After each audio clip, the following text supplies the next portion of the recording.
America के एक सबसे बड़े अखबार और दुनिया के बहुत नामचीन अखबार न्यूयॉर्क टाइम्स में कल एक खबर छपी थी जिसमें दिल्ली के एजुकेशन मॉडल को फ्रंट पेज पे कवर किया गया है। ये भारत के लिए बहुत बड़ी बात है, बहुत गर्व की बात है कि देश का एजुकेशन मॉडल उस तरफ जा रहा है जहां दुनिया उसकी चर्चा कर रही है। भारत के एजुकेशन मॉडल में दुनिया को कुछ ऐसा दिखाई दे रहा है, दुनिया के सबसे बड़े अखबारों को ऐसा दिखाई दे रहा है ताकि वो दुनिया को प्रेरित कर सकें, उससे दुनिया को बता सकें। ये हमारे लिए गर्व की बात है। अभी मैं ये देख रहा था कि इसी न्यूयॉर्क टाइम्स के फ्रंट पेज पे करीब 1.5 साल पहले ये तस्वीर छपी थी, आपने भी देखा होगा, जिसमें कोविड के दौरान नदी के किनारे जलती हुई लाखों लाशों की तस्वीरें छपी थीं। कोविड के दौरान लाखों लाशें मां गंगा के किनारे पर किस तरह से गैर इंसानियत से जलाई गई थी, उसकी तस्वीर, उसकी खबर न्यूयॉर्क टाइम्स में छपी थी 1.5 साल पहले। जब ये खबर हमने देखी थी और देश के लोगों ने देखी थी तो एक भारतीय के नाते थोड़ा अपने आप पे शर्म आई थी, अपनी गवर्नेंस पे शर्म आई थी, अपने मॉडल पे शर्म आई थी। दुनिया में कोविड हैंडल हो रहा था लेकिन हम ऐसे हैंडल कर रहे थे, इस पे शर्म आई थी कि भारत में कोविड ऐसे हैंडल हो रहा है। कल जब ये खबर छपी तो एक भारतीय के नाते सबको गर्व हुआ कि भारत में एजुकेशन का ऐसा मॉडल है जिसको न्यूयॉर्क टाइम्स जैसे अखबार फ्रंट पेज पे लीड स्टोरी बना बना के पूरी पिक्चर और पूरी स्टोरी छाप रहे हैं, इतना बड़ा आर्टिकल छाप रहे हैं। ये मेरे लिए भी गर्व की बात है, लेकिन मैं बहुत विनम्रता के साथ कहना चाहता हूँ कि ये खबर मेरी उपलब्धि नहीं है। ये खबर मेरी वजह से नहीं छपी कि मैंने कुछ ऐसा कर दिया जिसकी तारीफ हो रही है। ये एक्चुअली दिल्ली के टीचर्स की तारीफ है। तो आज जब न्यूयॉर्क टाइम्स के फ्रंट पेज पे दिल्ली के टीचर्स का काम छप रहा है और सारी दुनिया उनकी तारीफ कर रही है, तो मैं दिल्ली के टीचर्स को बहुत बहुत बधाई देना चाहता हूँ। मैं उनको कहना चाहता हूँ कि इसी तरह से लगे रहिए। लाखों करोड़ों बच्चे, आने वाली पीढ़ियाँ इस बात को याद रखेंगी कि दिल्ली के टीचर्स ने और दिल्ली के बच्चों ने इतनी मेहनत की कि उनका काम दुनिया में, सारी दुनिया के सर चढ़ के बोला, सारी दुनिया में भारत की तारीफ का कारण बना। ये हम सब के लिए और ख़ासतौर से हमारे टीचर्स के लिए गर्व की बात है। कल मेरे घर सीबीआई के ऑफिसर्स आए थे और दिल्ली सचिवालय में मेरे जो एजुकेशन मिनिस्टर का, डिप्टी सीएम का ऑफिस है, वहाँ पर भी उन्होंने रेड की थी। सारे ऑफिसर्स दोनों जगह बहुत अच्छे लोग थे, बहुत अच्छे से सबने बहुत व्यवहार किया। उनको ऊपर से ऑर्डर्स हैं, उसकी तामील उनको करनी है। जो भी उनसे सही गलत कराया जा रहा है वो ऊपर के ऑर्डर से कराया जा रहा है। लेकिन मैं व्यक्तिगत रूप से खुद और अपने परिवार की तरफ से उन तमाम सीबीआई ऑफिसर्स का बहुत धन्यवाद करना चाहता हूं जिन्होंने कल बहुत अच्छे से मेरे परिवार के साथ व्यवहार करते हुए मेरे घर को सर्च किया। और मुझे व्यक्तिगत रूप से उनसे मिलके अच्छा लगा। सीबीआई कोई अपने घर पे नहीं चाहता है, लेकिन अच्छे लोग थे, अच्छा लगा। जिस एक्साइज पॉलिसी के बारे में ये सारा विवाद खड़ा किया जा रहा है, मैं उसके बारे में कहना चाहता हूं कि वो इस देश की सबसे बेस्ट एक्साइज पॉलिसी है और उस पॉलिसी को हम पूरी ट्रांसपेरेंसी और पूरी ईमानदारी से लागू कर रहे थे और बहुत ईमानदारी से वो पॉलिसी तैयार की गई। अगर दिल्ली के एलजी साहब ने 48 घंटे पहले उस पॉलिसी को फेल करने की साजिश के तहत अपना फैसला नहीं बदला होता तो आज दिल्ली सरकार को इस बेस्ट एक्साइज पॉलिसी से कम 10,000 करोड़ रुपए हर साल मिल रहे होते। ये लोग कह रहे हैं कि इस पॉलिसी में बहुत बड़ा घोटाला हो गया। कल मैं मनोज तिवारी जी का एक प्रेस कॉन्फ्रेंस देखा मैंने। मनोज तिवारी जी कह रहे थे कि 8,000 करोड़ का घोटाला हो गया है एक्साइज पॉलिसी में। मनीष सिसोदिया ने 8,000 करोड़ का घोटाला किया। फिर थोड़ी देर बाद बीजेपी के और एक नेता आए प्रेस कॉन्फ्रेंस करने या शायद किसी मीडिया में बात करने, वो बोले 1100 करोड़ का घोटाला मनीष सिसोदिया ने किया है। फिर मैं सोच रहा था कि एलजी साहब ने जो प्रेस रिलीज जारी किया था उसमें उन्होंने लिखा था 144 करोड़ का घोटाला कर दिया मनीष सिसोदिया ने। कल फिर जब सीबीआई के ऑफिसर्स आए तो वो एफआईआर लेके आए थे, उसमें ना 8000 करोड़ का जिक्र था, ना 1100 करोड़ का जिक्र था। उसमें लिखा था सोर्सेज कह रहे हैं कि 1 करोड़ का घोटाला हुआ है। सोर्सेज कह रहे हैं कि 1 करोड़ का घोटाला हुआ है, ये सीबीआई की एफआईआर कह रही है। इसमें ना 144 करोड़ का जिक्र है, ना 11,000 करोड़ का जिक्र है, 1100 करोड़ का, ना 8000 करोड़ का मनोज तिवारी जी वाला जिक्र है।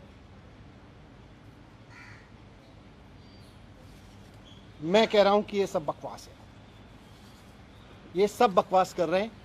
इस पूरी पॉलिसी में कोई घोटाला नहीं हुआ, बहुत शानदार पॉलिसी है। और जो ये लोग कह रहे हैं, इनको ना तो कुछ पता है, ना इन्होंने कुछ पढ़ा है, बस इनको तो कहीं से कोई स्क्रिप्ट जो दी जाती है ये उसको रटते हैं। मैं आज आपको बताता हूं कि इस पूरे शोर शराबे के पीछे असली कहानी क्या है, इसका सच क्या है। सच ये है कि मुद्दा शराब का घोटाला है ही नहीं। इनको शराब के किसी घोटाले की चिंता नहीं है, इनको घोटाले की चिंता नहीं है। अगर इनको शराब के घोटाले की चिंता होती तो गुजरात में हर साल 10,000 करोड़ रुपए की एक्साइज चोरी होती है। अगर शराब की एक्साइज की चोरी की अगर चिंता इनको होती, एक्साइज के घोटाले की इनको चिंता होती, तो आज ये सीबीआई का पूरा हेडक्वार्टर गुजरात में शिफ्ट करा देते 10,000 करोड़ का घोटाला रोकने के लिए। और यही लोग करवा रहे हैं, जो लोग सीबीआई को इंस्ट्रक्शंस दे रहे हैं ना, यही लोग गुजरात में 10,000 करोड़ रुपए की एक्साइज की चोरी कर रहे हैं। लेकिन इनको घोटाले की चिंता नहीं है, शराब की एक्साइज की पॉलिसी में हो रही चोरी की किसी की चिंता नहीं है, क्योंकि गुजरात में 10,000 करोड़ की चोरी हो रही है। वहां सीबीआई नहीं भेजते। अगर घोटाले की चिंता होती तो ईडी का दफ्तर वहां खुल जाता, ईडी का पूरा हेडक्वार्टर वहां शिफ्ट हो जाता। वहां नहीं हो रही कोई धरपकड़। इसलिए मुद्दा तो करप्शन है ही नहीं, मुद्दा तो शराब का घोटाला है ही नहीं, मुद्दा तो घोटाला है ही नहीं। अगर मुद्दा घोटाला होता तो प्रधानमंत्री जी ने कुछ दिन पहले बुंदेलखंड एक्सप्रेसवे का उद्घाटन किया था। आप सबने देखा था, आप सबने दिखाया था, सारे मीडिया ने चलाया था। और सारे मीडिया ने देश के बहुत शोर से बताया कि प्रधानमंत्री जी ने जिस हाईवे का, एक्सप्रेसवे का उद्घाटन किया था, 5 दिन के अंदर अंदर वो पूरी तरह से धंस गया। बहुत बड़ा घोटाला हुआ वो एक्सप्रेसवे बनाने में, हाईवे बनाने में। अगर मुद्दा करप्शन होता तो आज सीबीआई और ईडी प्रधानमंत्री द्वारा उद्घाटित किए गए उस महामार्ग के घोटालेबाजों को पकड़ रही होती, उनके घर रेड कर रही होती, जिन्होंने इतना बड़ा घोटाला कर दिया कि प्रधानमंत्री जी ने जिस एक्सप्रेसवे का उद्घाटन किया 5 दिन में धंस गया। वो है घोटाला। लेकिन जैसा मैं कह रहा हूं, मुद्दा घोटाला है ही नहीं। शराब या एक्साइज की चोरी इनकी परेशानी है ही नहीं। इनकी परेशानी है अरविंद केजरीवाल। इनकी परेशानी है कि अरविंद केजरीवाल जिस तरह से अब पूरे देश में एक काम करने वाले ईमानदार नेता के रूप में पहचान बनाते जा रहे हैं और पूरे देश के लोग अब उनको पसंद करने लगे, इनकी परेशानी ये है। और पंजाब के बाद तो पूरे देश में अरविंद केजरीवाल जी को एक राष्ट्रीय विकल्प के रूप में देखा जाने लगा है। इनकी परेशानी ये है। ये जो पूरी कार्रवाई मेरे खिलाफ हो रही है, ये जो पूरी कार्रवाई मेरे दफ्तर में हो रही है, मेरे घर में रेड डाली जा रही है, ये हो ही इसलिए रही है कि अरविंद केजरीवाल जी को रोकना चाहते हैं। ये अरविंद केजरीवाल जी को रोकने की जो साजिश रची जा रही है उसी स्क्रिप्ट का हिस्सा है। आप सब जानते हैं, देश जानता है कि अरविंद केजरीवाल जी की सबसे बड़ी ताकत है कि वो एक बहुत कट्टर ईमानदार नेता है। अरविंद केजरीवाल जी की दूसरी सबसे बड़ी ताकत है कि उनको काम करना और काम करवाना आता है। उनको दिल्ली का एजुकेशन ठीक करके उन्होंने दिखा दिया कि एजुकेशन कैसे ठीक होता है। उन्होंने हेल्थ ठीक करके दिखा दिया कि हेल्थ सिस्टम कैसे ठीक होता है। आज दुनिया भर में मैंने दिखाया आपको, आज अरविंद केजरीवाल जी की वजह से दुनिया भर में भारत का नाम रोशन हो रहा है। इसलिए आज ये इत्तेफाक नहीं है कि हेल्थ और एजुकेशन पर दुनिया भर में भारत का नाम रोशन करने वाले अरविंद केजरीवाल जी के हेल्थ मिनिस्टर के यहाँ छापे डाले जा रहे हैं, उनको जेल में डाला जा रहा है। उनके एजुकेशन मिनिस्टर के छापे डाले जा रहे हैं, उनको मुझे जेल में डालने की तैयारी की जा रही है। मेरी गलती ये थोड़ी ना है, वो भी जानते हैं कि कोई भ्रष्टाचार नहीं हुआ। इनको पता है कि कोई भ्रष्टाचार नहीं हुआ, इसीलिए उलझुल बके जाते हैं। इनको मैंने भ्रष्टाचार नहीं किया, मैंने सिर्फ इतना किया है कि अरविंद केजरीवाल जी का एजुकेशन मिनिस्टर हूं मैं, इसलिए ये कर रहे हैं, इसलिए ये साजिश रची जा रही है। इन्होंने पहले अरविंद केजरीवाल जी के हेल्थ मिनिस्टर को गिरफ्तार किया, फिर कल मेरे यहां रेड डाल दी, अब 2-4 दिन में मुझको भी गिरफ्तार कर लेंगे। तो हेल्थ और एजुकेशन मॉडल जो है अरविंद केजरीवाल जी का, इनका मकसद है कि उसको रोका जाए। मैं कहना चाहता हूं कि देश के प्रधानमंत्री नरेंद्र मोदी जी को पूरे देश ने इतना बड़ा जनमत दिया है, ये शोभा नहीं देता प्रधानमंत्री जी को, नरेंद्र मोदी जी को ये शोभा नहीं देता कि वो इस तरह की छोटी छोटी सोच रखते हैं कि कोई आदमी काम करे तो उसके हेल्थ के काम को रोक लो, एजुकेशन मिनिस्टर को जेल में डालो, हेल्थ मिनिस्टर को जेल में डालो, क्योंकि वो अच्छा काम कर रहे हैं, क्योंकि सारी दुनिया में तारीफ हो रही है। अरविंद केजरीवाल जी में और नरेंद्र मोदी जी में मैं आज रखना चाहता हूं आपके सामने कि अरविंद केजरीवाल जी और नरेंद्र मोदी जी में यही फर्क है। केजरीवाल जी को अगर कोई अच्छा काम करते हुए दिखता है तो केजरीवाल जी उसकी प्रशंसा करते हैं, उससे प्रेरणा लेते हैं, उसकी तारीफ करके उसका हौसला बढ़ाते हैं और खुद उससे सीख के खुद करना चाहते हैं। मोदी जी का रुख यह है कि उनको अगर कोई अच्छा काम करता हुआ दिखता है तो वो उसके काम को रोकना चाहते हैं, उसके काम को साजिश के तहत रोक रोक के उसके लोगों को और उसको सीबीआई और ईडी का डर दिखा दिखा के उसको रोकना चाहते हैं। 2 दिन पहले अरविंद केजरीवाल जी ने make in India campaign launch किया।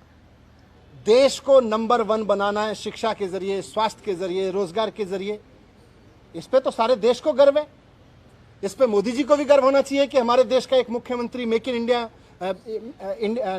इंडिया नंबर 1 कैंपेन लॉन्च कर रहे हैं, हेल्थ और एजुकेशन के जरिए एक देश का विकास करने का विजन लेके चल रहे हैं। मोदी जी को तो इनको सपोर्ट करना चाहिए था।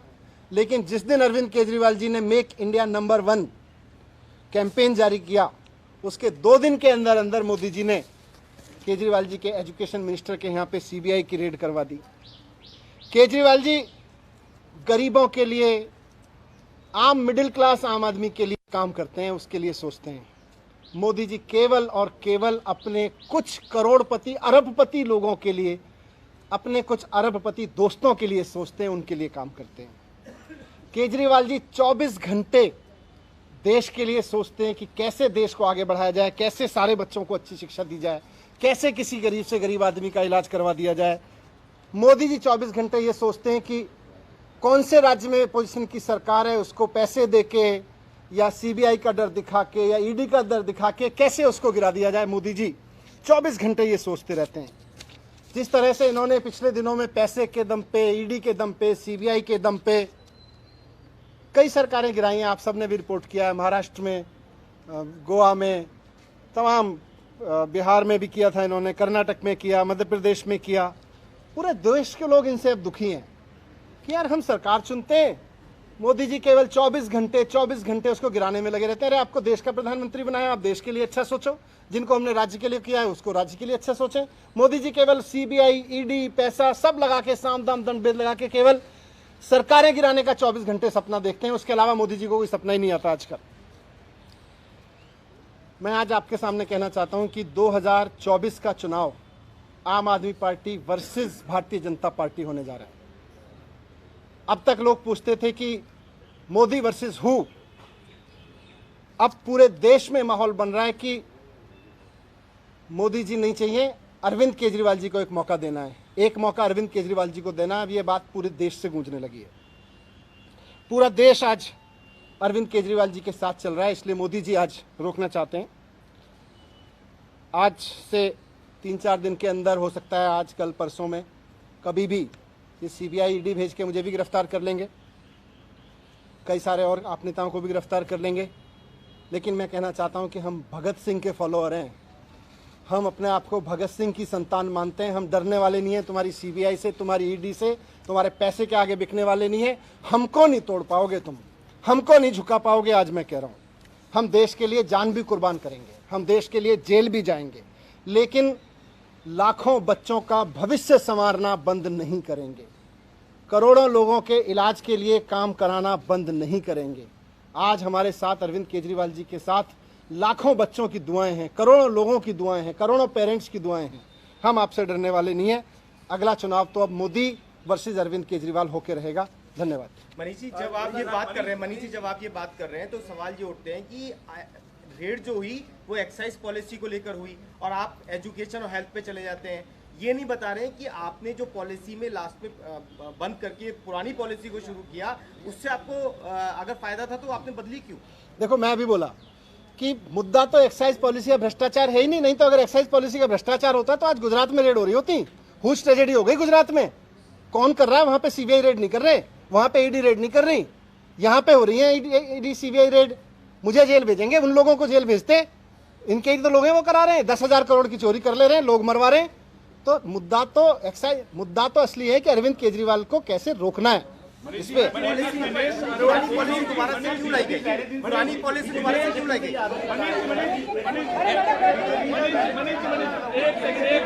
बीजेपी पहले दिन से ये आरोप लगा रही है कि 144 करोड़ रुपए जो हैं धारकों के रिफंड किए गए और ये चीफ सेक्रेटरी की रिपोर्ट में भी ये वाली बात है जिसके मैं कह रहा हूं ये सीबीआई की एफआईआर है। इसमें मनोज तिवारी के 8,000 करोड़ का घोटाला कहाँ है? इसमें बीजेपी के नेताओं के 1100 करोड़ वाला घोटाला कहाँ है जो कह रहे हैं? इसमें वो 140 करोड़ का घोटाला कहाँ है? बताएं। इसमें लिखा है कि सोर्सेज कह रहे हैं कि 1 करोड़ का घोटाला हुआ है। सीबीआई की एफआईआर में ये कहा है कि पब्लिक सर्वेंट ने इनसे पॉलिसी को बनाते हुए अंडू फेवर जो है मिडलमैन और उनको इसमें समीर महेंद्रू है, उसने जो एक पैसा ट्रांसफर किया 1 करोड़ रुपए, वो दिनेश अरोड़ा की आम आदमी पार्टी के लीडर का बड़ा करीबी है। क्या संबंध है? दिनेश अरोड़ा को जानते हैं? क्या ये क्या है? मैं तो कह रहा हूं अगर मुद्दा घोटाला होता तो आज सीबीआई बड़े बड़े जो किंग पिंस 10,000 करोड़ का घोटाला कर रहे हैं उनके यहाँ बैठे होते। मेरे यहाँ किसी के यहाँ बैठे हैं, उनको भी पता है कि घोटाला नहीं है, बैठे हैं, ठीक है। Thank you.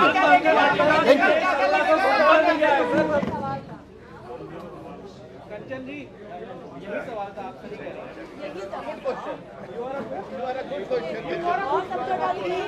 ठीक है, नहीं लेकिन आराम से